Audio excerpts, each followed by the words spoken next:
78세의 정분 할머니는 최근 들어 밤잠을 설치는 날들이 계속되고 있었다. 문제는 새벽 3시에서 4시 사이 어김없이 들려오는 미세한 틱 소리였다. 처음엔 냉장고 압축기 소리라고 생각했다. 그래서 밤에 냉장고 플러그를 뽑아봤지만 소리는 여전했다. 그 다음엔 보일러를 의심했다. 보일러실까지 가서 귀를 대고 들어봤지만 거기서 나는 소리도 아니었다. 이상한 건 그 소리가 방향감이 없다는 거였다. 어디서 들리는지 정확히 집어낼 수가 없었다. 천장에서 오는 것 같기도 하고 벽 속에서 나는 것 같기도 했다. 정부는 혹시 귀에 문제가 생긴 건 아닐까 걱정했다. 나이 들면서 이명 증상이 생기는 경우도 있다고 들었기 때문이다. 하지만 낮에는 전혀 들리지 않았고 오직 새벽 어둠 속에서만 그 소리가 존재했다. 며칠을 그렇게 보내던 어느 날 새벽 정부는 침대에 누워 천장을 멍하니 바라보고 있었다. 그러다 문득 천장 모서리, 벽과 맞닿은 부분에 평소에 보지 못했던 작은 점 하나가 눈에 들어왔다. 희미한 새벽빛에 반사되는 그것은 마치 유리 조각 같았다. 렌즈처럼 보이는 그 작은 점. 하지만 정부는 노안이 심해진 탓에 눈에 뭔가 낀 거라고 생각하고 눈을 비볐다. 눈을 다시 떠보니 여전히 그 점은 거기 있었다. 정부는 침대에서 일어나 천장을 자세히 보려고 했지만 어두운 새벽이라 잘 보이지 않았다. 전등을 켜면 그 점이 더 잘 보일 것 같았지만 왠지 모르게 불을 켜는 게 두려웠다. 이상한 예감이 들었다.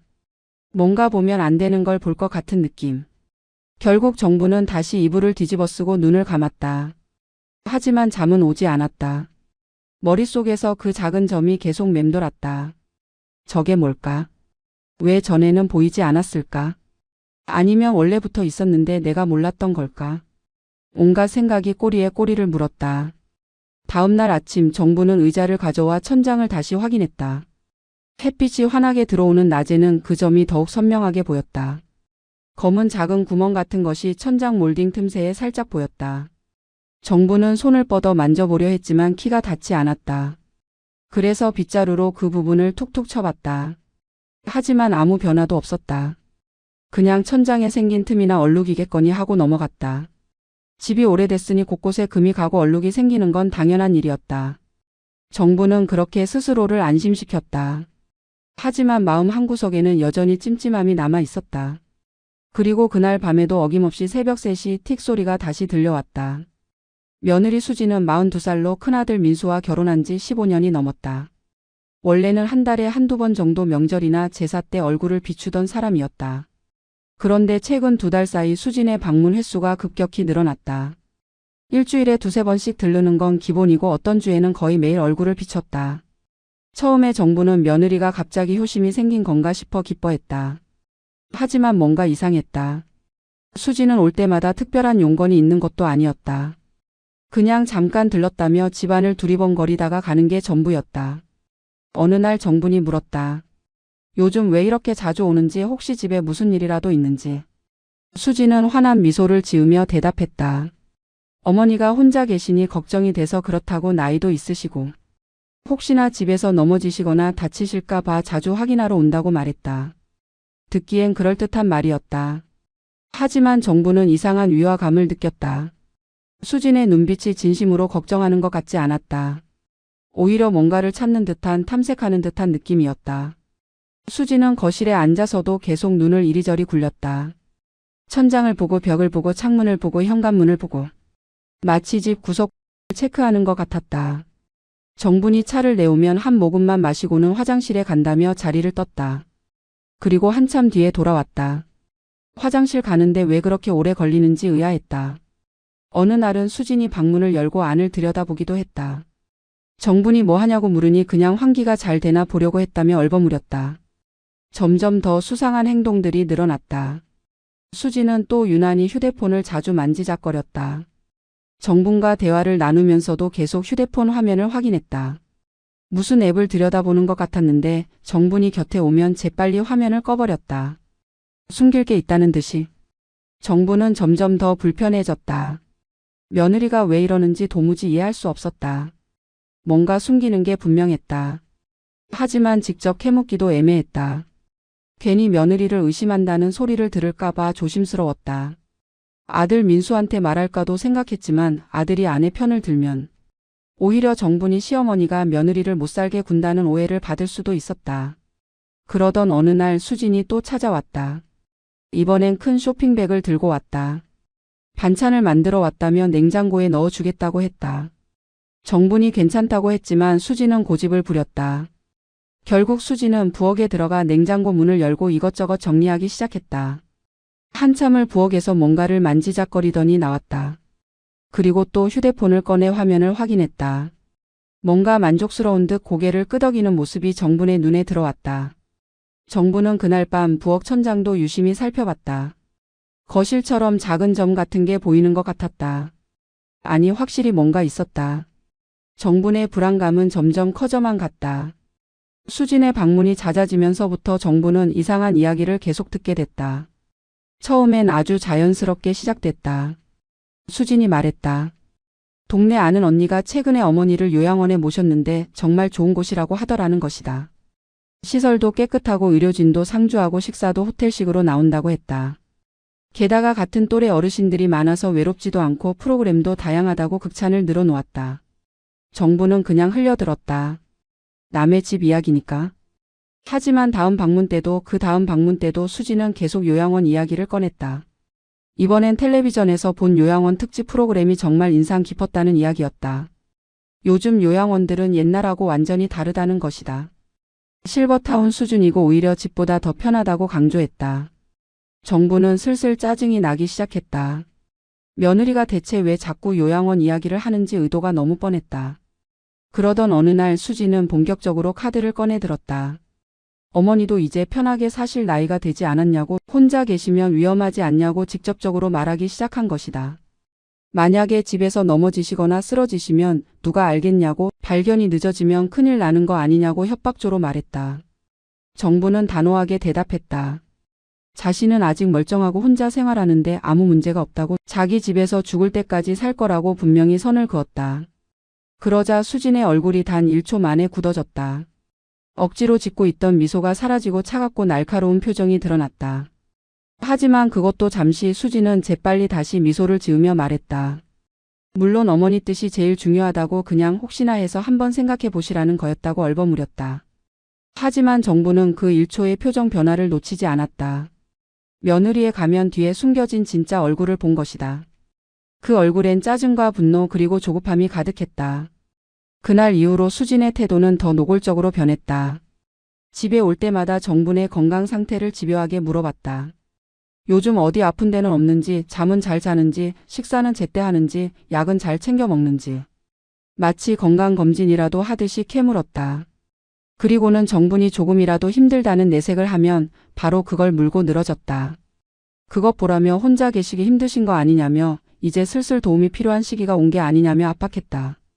정부는 이제 확신했다. 며느리가 자신을 요양원에 보내려는 계획을 세우고 있다는 것을. 그리고 그 이유가 뭔지도 대충 짐작이 갔다. 이 집 때문이었다. 서울 한복판의 20평짜리 낡은 아파트지만 지금 시세로는 10억이 넘는 재산이었다. 어느 목요일 오후 정부는 장을 보러 집을 나섰다.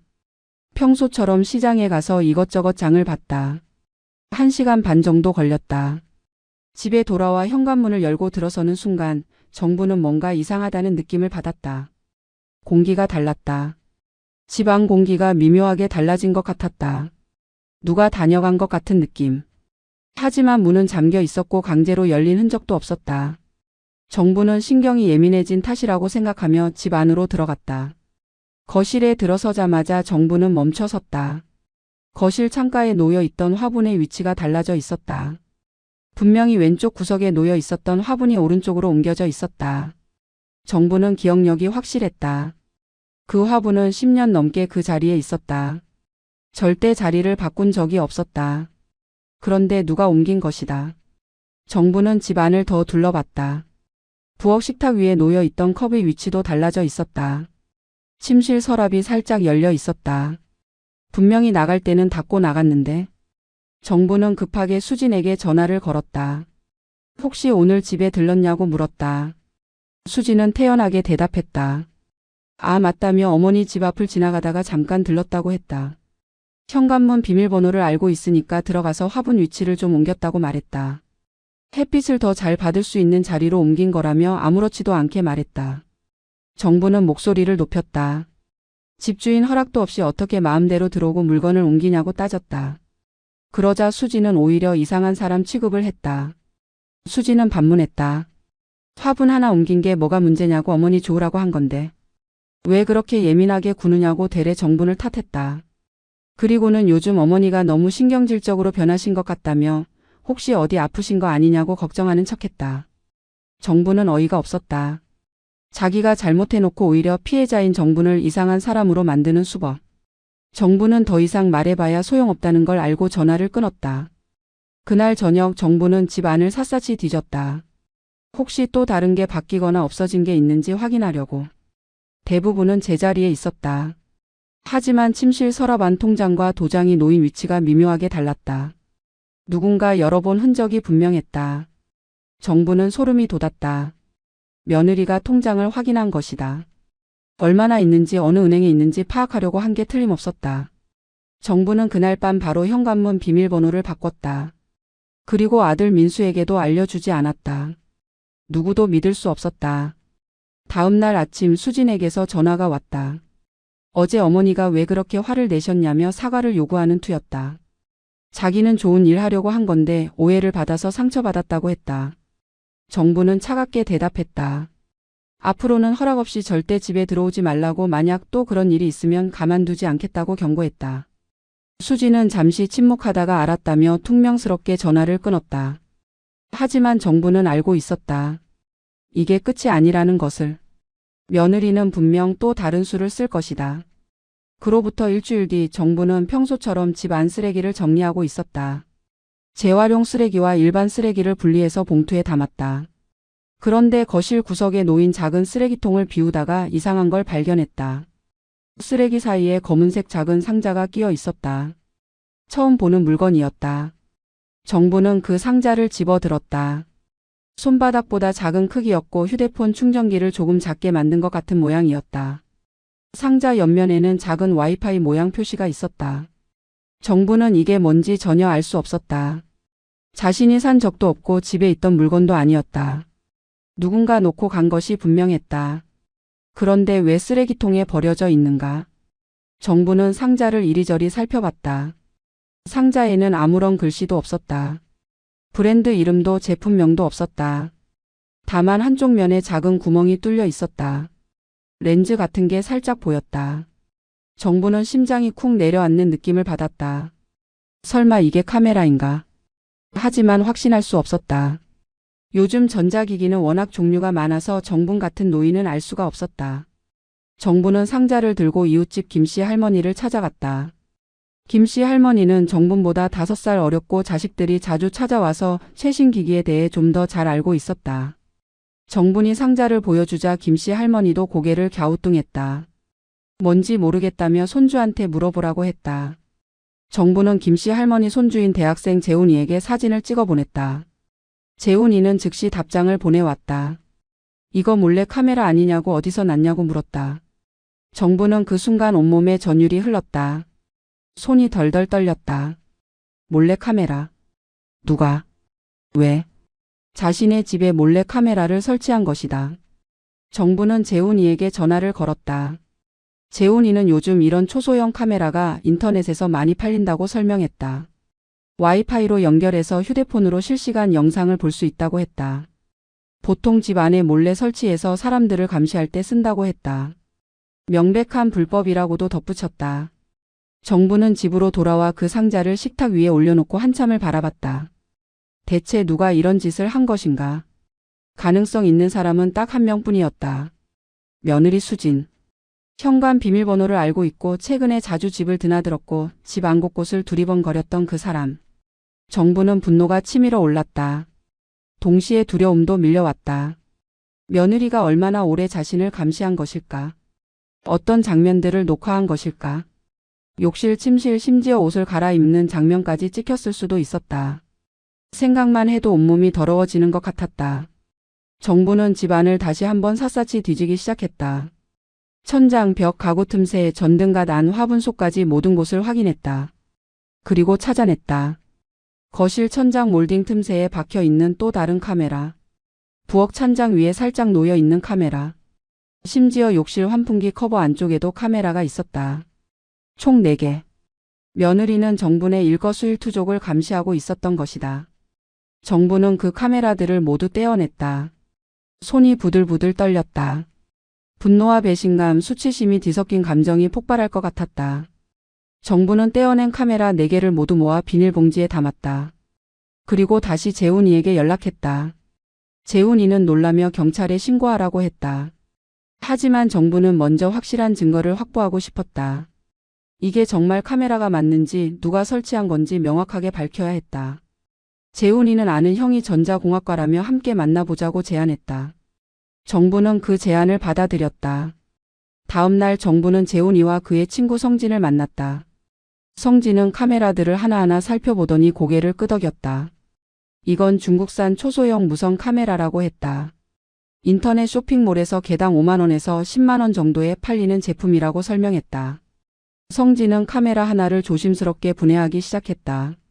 작은 드라이버로 나사를 풀자 안에는 정교한 전자 부품들이 빼곡히 들어 있었다. 초소형 렌즈, 마이크, 와이파이 모듈, 배터리, 그리고 SD 카드까지. 성진은 SD 카드를 빼내서 자신의 노트북에 연결했다.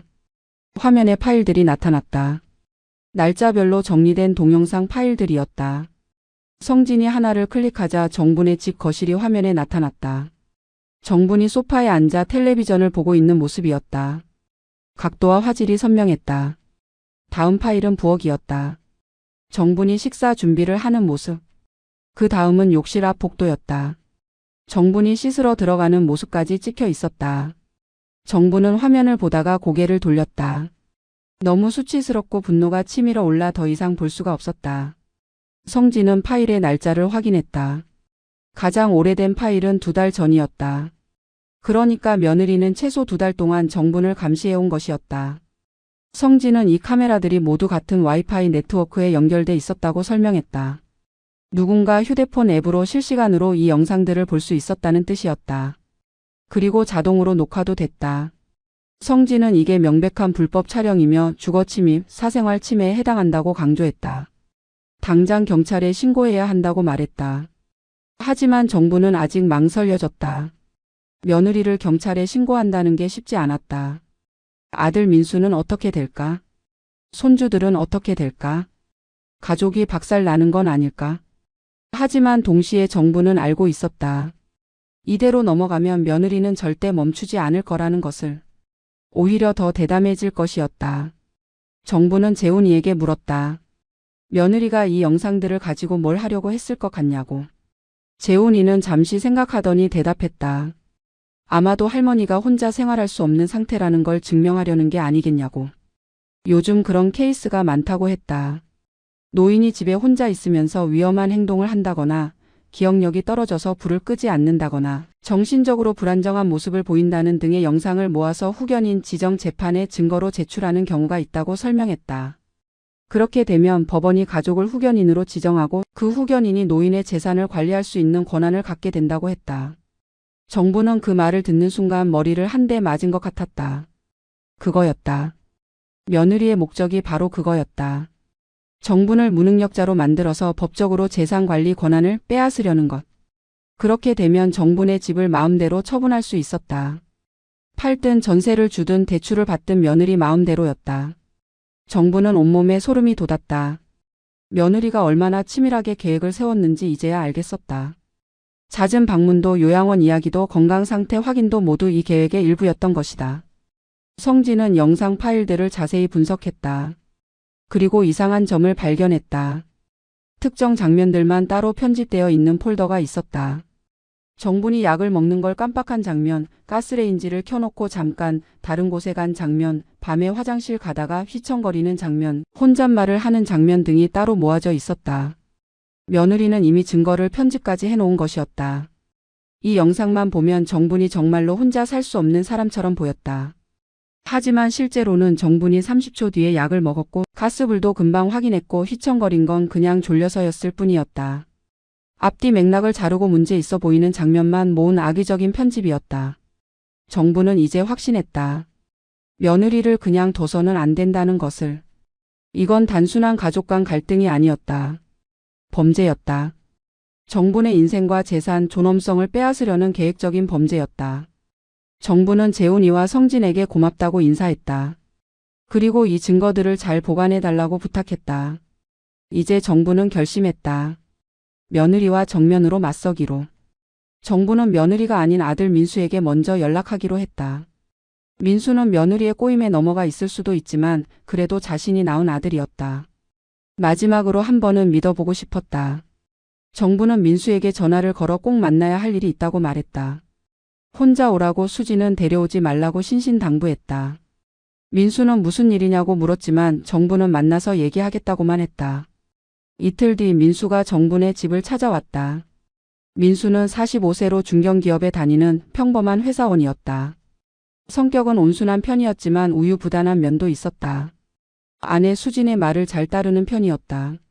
정부는 민수를 거실에 앉히고 녹차를 내왔다. 그리고 조용히 입을 열었다. 며느리가 집에 몰래 카메라를 설치했다고 2달 동안 자신을 감시했다고 말했다. 민수는 처음엔 믿지 못하겠다는 표정이었다. 수진이 그럴 리 없다고 어머니가 오해하신 거라고 했다. 정부는 예상했던 반응이었다. 정부는 비닐봉지에서 카메라 4개를 꺼내 식탁 위에 놓았다. 민수는 그것들을 보더니 이게 뭐냐고 물었다. 정부는 하나하나 설명했다. 거실 천장에서 부엌 찬장에서 욕실 환풍기에서 찾아낸 것들이라고. 그리고 재훈이의 친구가 분석한 내용도 설명했다. SD카드에 저장된 영상들, 편집된 파일들 모든 것을.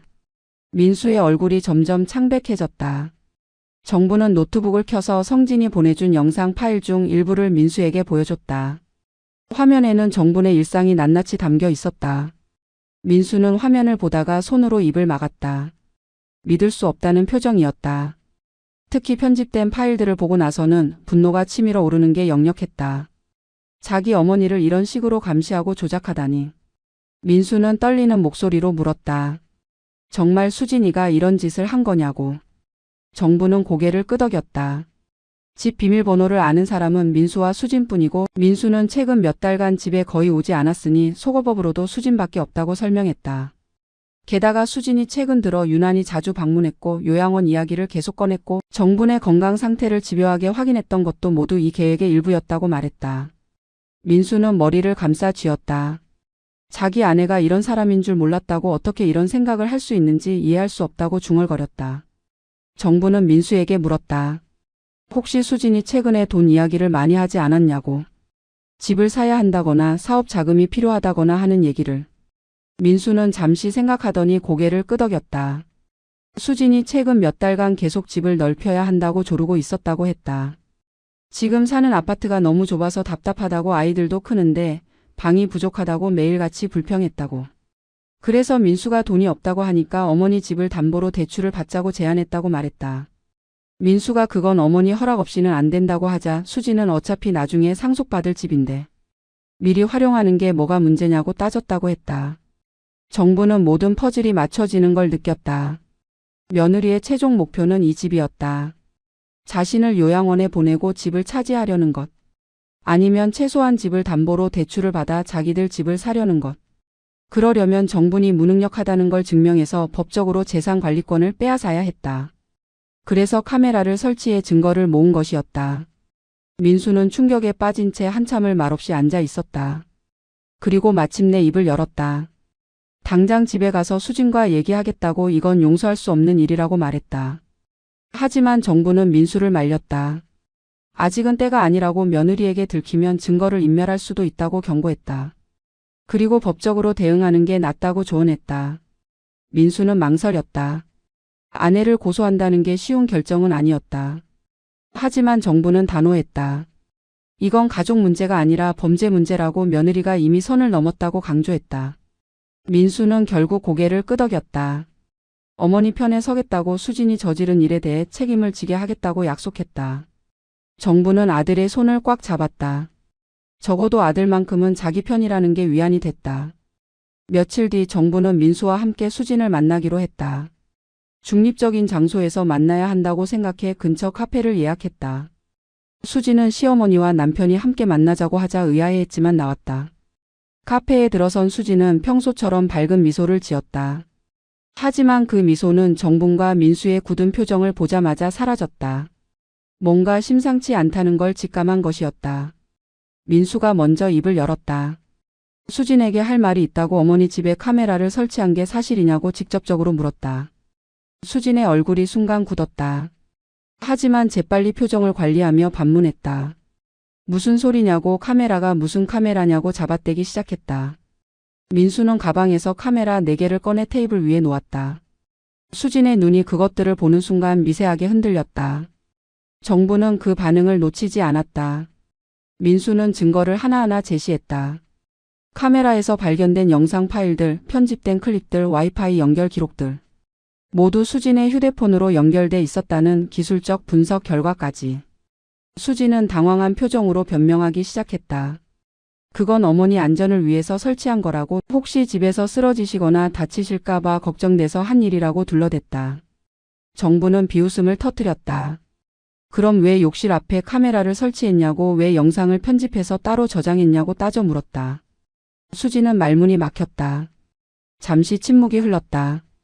그리고 수진은 전략을 바꿨다.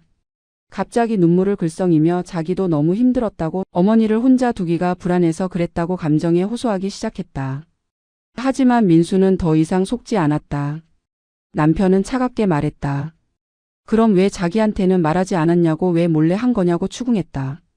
수진은 대답하지 못했다. 변명의 여지가 없었다. 정분이 나섰다. 이제 진짜 목적을 말해보라고, 집을 노린 거 아니냐고 직설적으로 물었다. 수진의 얼굴이 붉어졌다. 처음엔 부인하려 했지만 정분이 계속 압박하자 결국 태도가 돌변했다. 수진은 눈물을 뚝 그치고 차가운 눈빛으로 정분을 쏘아봤다. 그리고 내뱉었다. 어머니는 이제 혼자 사실 나이가 아니라고, 현실을 인정하라고 공격적으로 나왔다. 정분이 요양원에 가면 모두가 편해진다고, 왜 그걸 이해하지 못하냐고 목소리를 높였다. 민수가 끼어들었다. 그건 어머니가 결정할 문제라고, 내가 강요할 권리가 없다고 선을 그었다. 하지만 수진은 비웃었다. 권리 운운하지 말라고, 어차피 나중에 상속받을 집인데 지금 활용하면 안 되냐고 본심을 드러냈다. 정부는 소름이 돋았다. 며느리가 이렇게까지 노골적으로 나올 줄은 몰랐다. 수진은 계속 말을 이었다. 자기들도 살아야 하는데 돈이 없어서 숨이 막힌다고, 어머니. 집만 있으면 모든 게 해결된다고 솔직하게 털어놓았다. 정부는 냉정하게 대답했다. 자기 집은 죽어도 안 준다고, 자기가 살아있는 동안에는 한 푼도 기대하지 말라고 선언했다. 수진의 얼굴이 일그러졌다. 그렇게 나오시면 자기들도 방법이 있다고, 법적으로 대응할 수도 있다고 협박조로 말했다. 정부는 웃었다. 뭘 믿고 그러냐고, 불법 촬영한 증거 가지고 후견인 지정받으려던 거냐고 반격했다. 수진은 할 말을 잃었다. 자신의 계획이 모두 들통났다는 걸 깨달은 것이었다. 민수가 최후 통첩을 했다. 어머니한테 사과하고 다시는 집에 오지 말라고, 만약 이 문제를 더 키우면 경찰에 신고할 거라고 경고했다. 수진은 믿을 수 없다는 표정으로 남편을 쳐다봤다. 당신이 내 편이 아니라 시어머니 편을 드냐고 따졌다. 민수는 단호하게 대답했다. 이건 편의 문제가 아니라 옳고 그름의 문제라고, 당신이 한 짓은 범죄라고 못 박았다. 수진은 자리에서 벌떡 일어났다. 좋다며 그렇게 나오면 자기도 각오하겠다며 카페를 나가버렸다. 하지만 그녀의 눈에는 패배감이 역력했다. 수진은 카페를 나간 뒤 이틀 동안 연락이 두절됐다. 민수가 집에 돌아가도 집을 비운 상태였다. 민수는 아내가 친정에 간 것 같다고 정분에게 전했다. 하지만 사흘째 되던 날 수진에게서 민수에게 전화가 왔다. 만나서 얘기하자고, 사과하겠다고 말했다. 민수는 정분에게 알렸고 정분도 함께 가겠다고 했다. 이번에는 정분의 집에서 만나기로 했다. 수진이 더 이상 어떤 짓도 못하도록 확실히 못을 박아야 했다. 약속 시간에 수진이 나타났다. 하지만 그녀의 모습은 사흘 전과 완전히 달랐다. 화장기 없는 얼굴에 부은 눈, 초췌한 모습이었다. 수진은 정분 앞에 앉아 머리를 숙였다. 그리고 사과의 말을 꺼냈다. 자신이 잘못했다고, 너무 돈 때문에 급했다고 어머니를 이런 식으로 대한 건 정말 죄송하다고 말했다. 정부는 그 사과를 받아들일 준비가 안 돼 있었다. 말로만 하는 사과는 의미가 없었다. 진심이 느껴지지 않았다. 하지만 수진의 사과는 거기까지였다. 잠시 후 수지는 다시 고개를 들고 본심을 드러내기 시작했다. 어머니도 이해해달라고 자기들도 사는 게 너무 힘들다고 하소연했다. 아이들 학원비에 생활비에 대출 이자에 매달 쪼들린다고 이대로는 못 살 것 같다고 울먹였다. 그러면서 다시 같은 주장을 반복했다. 어머니는 이제 혼자 사시기 힘든 나이라고 좋은 요양원에 가시면 더 편하실 거라고, 그러면 집을 활용할 수 있지 않냐고 계속 압박했다. 정부는 참았던 분노가 폭발했다. 조용히 하지만 단호하게 물었다.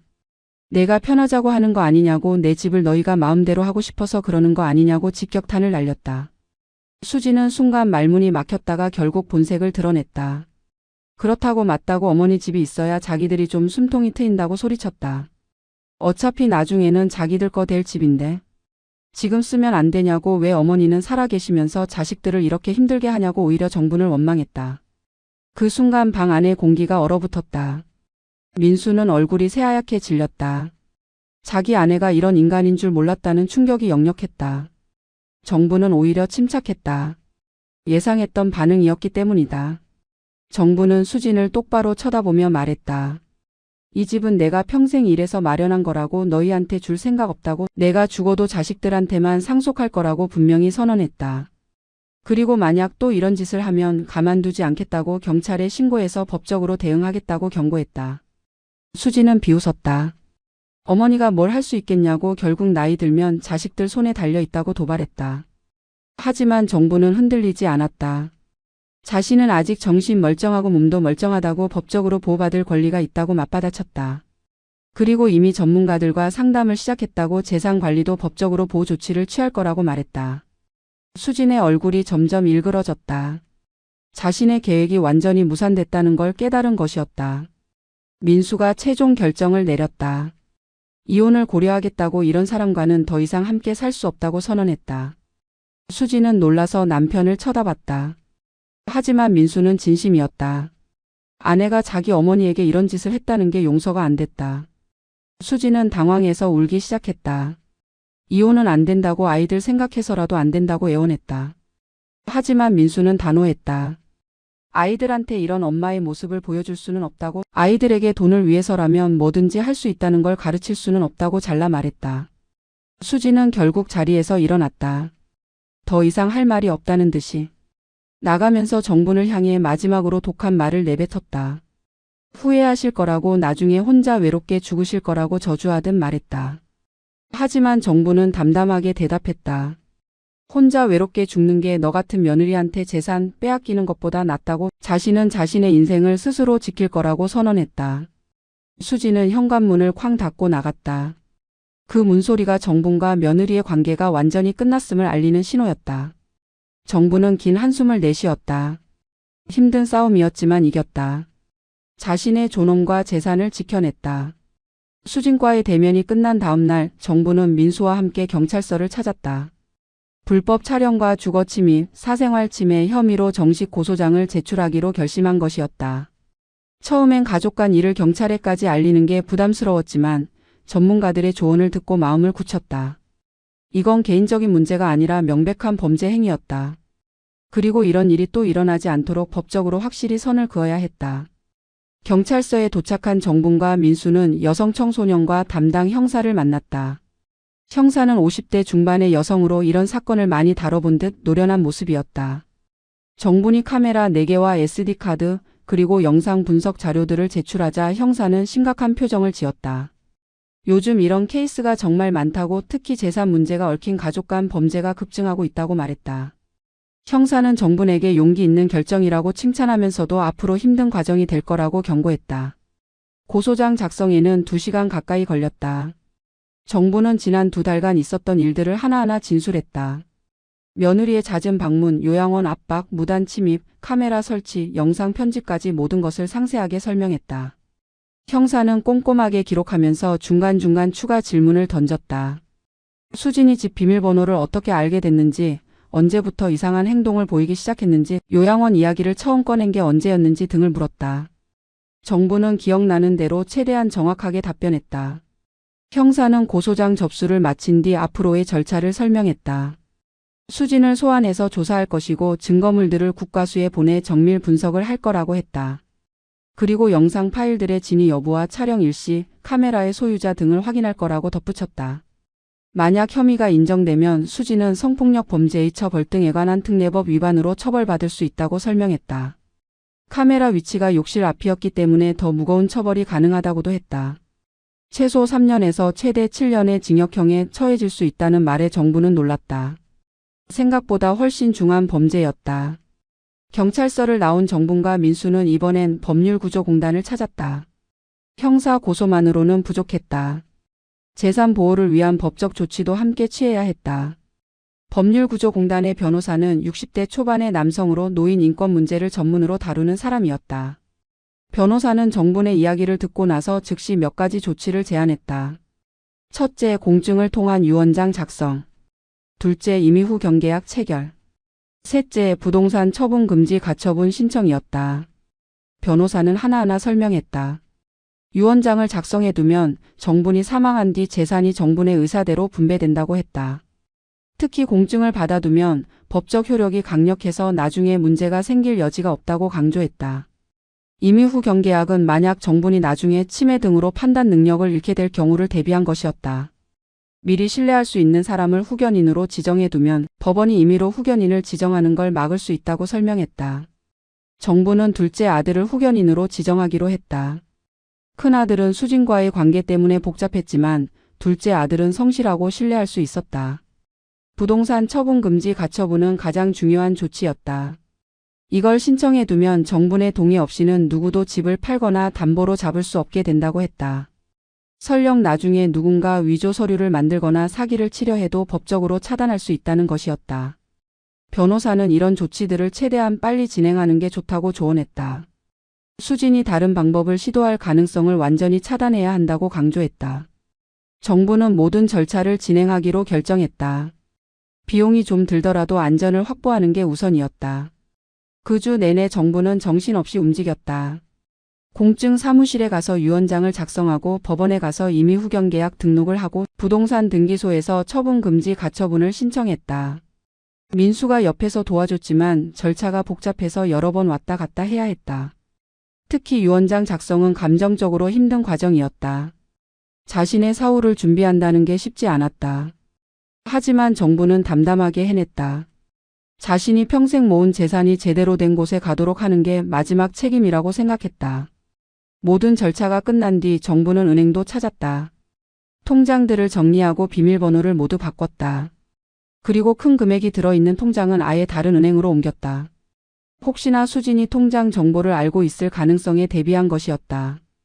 은행 직원은 정bun의 사정을 듣고 보이스피싱 방지 서비스와 고액 인출 알림 서비스도 함께 신청해줬다. 이제 누군가 정bun의 돈을 함부로 건드릴 수 없게 됐다. 정부는 비로소 안심이 됐다. 자신의 재산이 안전하게 보호받고 있다는 확신이 들었다.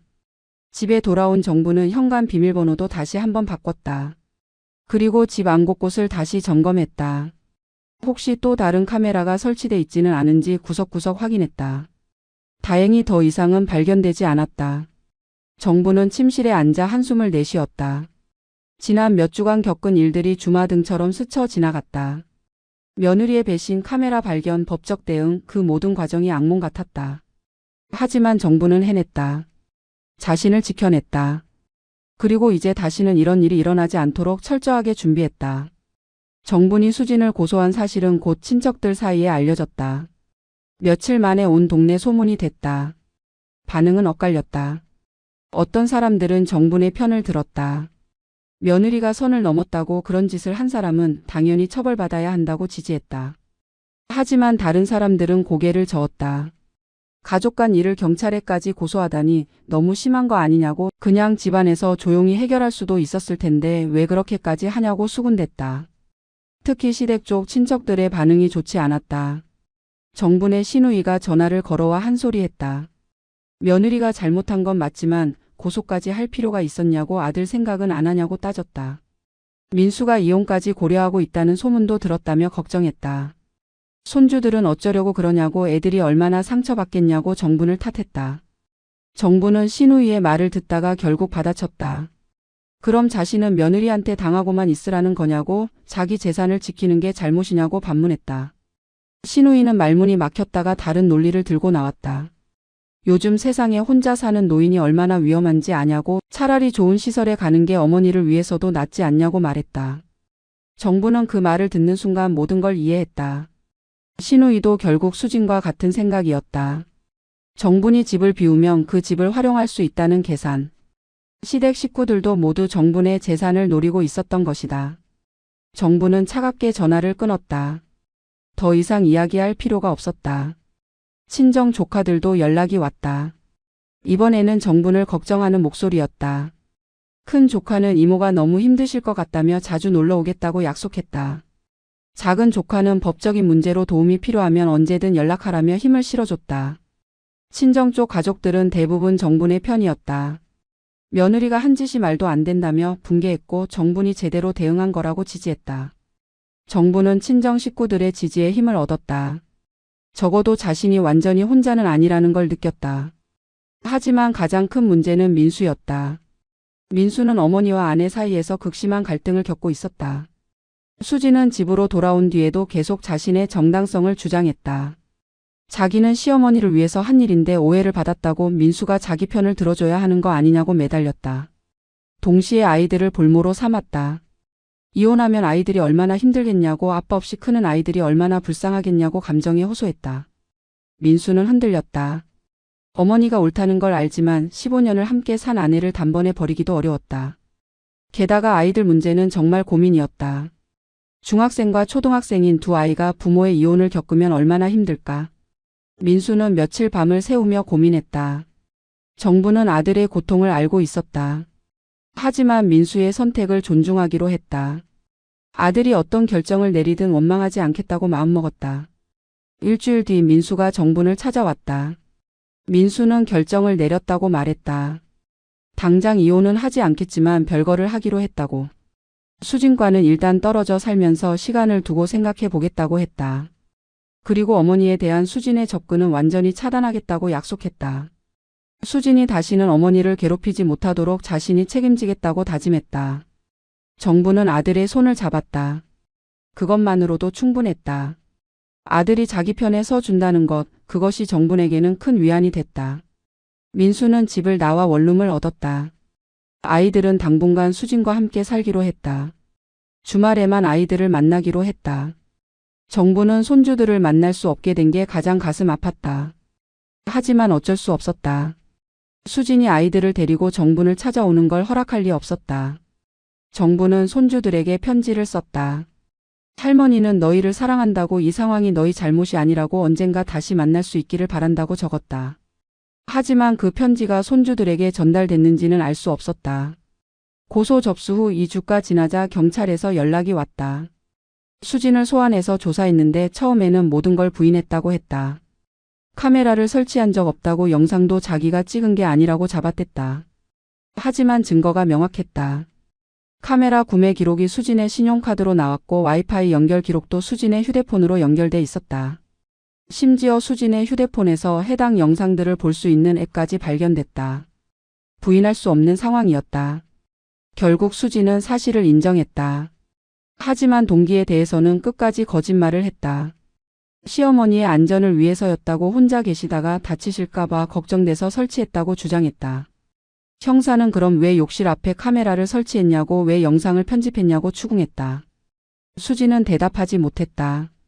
형사는 수진에게 경고했다. 거짓말하면 처벌이 더 무거워진다고, 솔직하게 동기를 말하는 게 낫다고 조언했다. 하지만 수진은 끝까지 입을 다물었다. 재산 때문이었다고 인정하는 순간 자신에게 더 불리해진다는 걸 알고 있었다. 형사는 일단 조사를 마무리하고 검찰에 송치하기로 했다. 증거가 충분했기 때문에 기소는 확실했다. 문제는 어느 정도 형량이 나올지였다. 변호사를 통해 합의를 시도할 수도 있지만 피해자인 정분이 합의를 거부하면 실형을 피하기 어려울 거라고 형사는 설명했다. 며칠 뒤 수진의 변호사에게서 정분에게 연락이 왔다. 합의를 요청하는 내용이었다.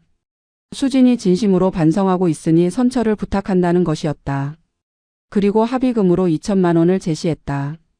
정부는 코웃음을 쳤다. 2천만 원으로 자신이 당한 수모와 고통을 보상받을 수 있다고 생각하는 게 어이없었다. 정부는 변호사에게 분명히 말했다. 합의할 생각 없다고 끝까지 법적으로 대응하겠다고 통보했다. 수진 측 변호사는 금액을 올렸다. 3천만 원, 5천만 원까지 제시했다. 하지만 정분의 대답은 똑같았다. 돈 문제가 아니라고 원칙의 문제라고 잘라 말했다.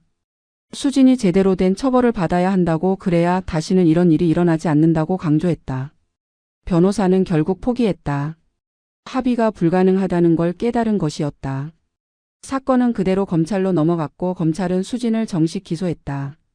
성폭력 범죄의 처벌 등에 관한 특례법 위반과 정보통신망법 위반, 주거침 입죄까지 총 3가지 혐의였다. 재판이 시작됐다. 첫 공판에 정분도 증인으로 출석했다. 법정에서 수진을 마주치는 건 고통스러운 경험이었다. 수진은 초췌한 모습으로 피고석에 앉아 있었다. 화장기 없는 얼굴에 수척한 몸. 하지만 정부는 동정하지 않았다. 자업자득이었다. 정부는 증인석에 앉아 지난 몇 달간 겪은 일들을 진술했다. 카메라를 발견했을 때의 충격, 사생활이 침해당한 수치심, 며느리에게 배신당한 고통을 담담하게 설명했다. 판사는 정분의 진술을 경청했다. 그리고 수진에게 물었다. 피고인은 이 모든 사실을 인정하는지, 피해자에게 사과할 의사가 있는지. 수진은 고개를 끄덕이며 인정한다고 말했다. 그리고 정분을 향해 사과의 말을 했다. 하지만 그 사과는 형식적이었다. 진심이 담겨 있지 않았다. 다만 형량을 줄이기 위한 제스처일 뿐이었다. 정부는 수진의 사과를 받아들이지 않았다. 검사에게 엄벌을 요청한다고 분명히 밝혔다. 재판은 3차례의 공판을 거쳐 결심 공판까지 갔다. 판사는 최종 판결을 내렸다. 징역 1년에 집행유예 2년. 그리고 사회봉사 200시간. 생각보다 가벼운 형이었다. 정부는 실망했다. 실형을 기대했는데 집행유예가 나온 것이다. 하지만 변호사는 이것도 의미 있는 결과라고 설명했다. 집행유예라도 전과가 남는 것이고 2년 동안 다시 범죄를 저지르면 바로 실형을 살게 된다고 말했다. 그리고 사회봉사 200시간도 적지 않은 처벌이라고 덧붙였다. 판결문에는 수진의 행위가 명백한 범죄이며 가족관계를 이용한 악질적인 사생활 침해라고 명시돼 있었다. 피해자가 고령의 노인임을 감안할 때 더욱 비난받아 마땅하다는 내용도 포함됐다. 다만 초범이고 범행을 인정했으며 가정이 파탄날 위기에 처한 점을 참작해 집행유예를 선고한다고 적혀 있었다. 정부는 판결문을 읽으며 씁쓸한 마음이 들었다. 완전한 승리는 아니었지만 적어도 수진이 처벌을 받았다는 것에 의미를 두기로 했다.